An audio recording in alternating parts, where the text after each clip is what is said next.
And here we are, the granddaddy of all quantum weirdness, the infamous double-slit experiment. To understand this experiment, we first need to see how particles, or little balls of matter, act. If we randomly shoot a small object, say a marble, at the screen, we see a pattern on the back wall where they went through the slit and hit. Now, if we add a second slit, we would expect to see a second band duplicated to the right. Now, let's look at waves. The waves hit the slit and radiate out, striking the back wall with the most intensity directly in line with the slit. The line of brightness on the back screen shows that intensity. This is similar to the line the marbles make. But when we add the second slit, something different happens. If the top of one wave meets the bottom of another wave, they cancel each other out. So now there is an interference pattern on the back wall. Places where the two tops meet are the highest intensity, the bright lines, and where they cancel, there is nothing. So, when we throw things, that is, matter, through two slits, we get this, two bands of hits. And with waves, we get an interference pattern of many bands. Good so far. Now, let's go quantum.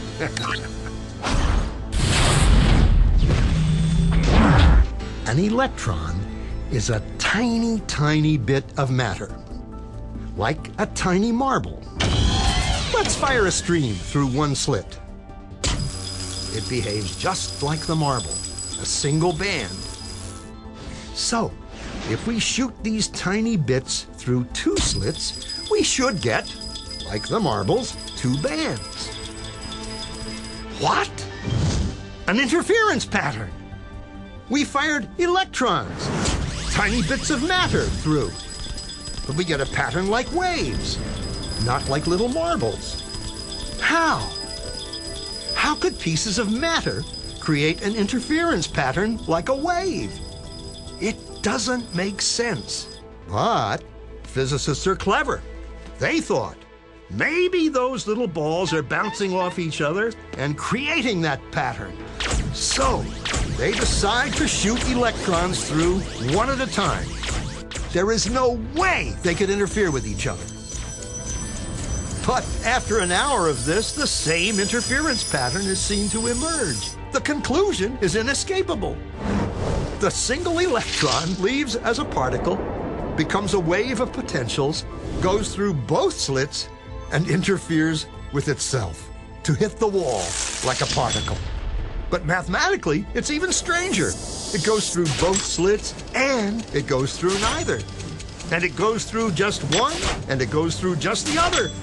All of these possibilities are in superposition with each other. But physicists were completely baffled by this. So they decided to peek and see which slit it actually goes through. They put a measuring device by one slit to see which one it went through and let it fly. But the quantum world is far more mysterious than they could have imagined. When they observed, the electron went back to behaving like a little marble. It produced a pattern of two bands, not an interference pattern of many. The very act of measuring or observing which slit it went through meant it only went through one, not both. The electron decided to act differently, as though it was aware it was being watched. And it was here that physicists stepped forever into the strange netherworld of quantum events. What is matter? Marbles or waves? And waves of what? And what does an observer have to do with any of this?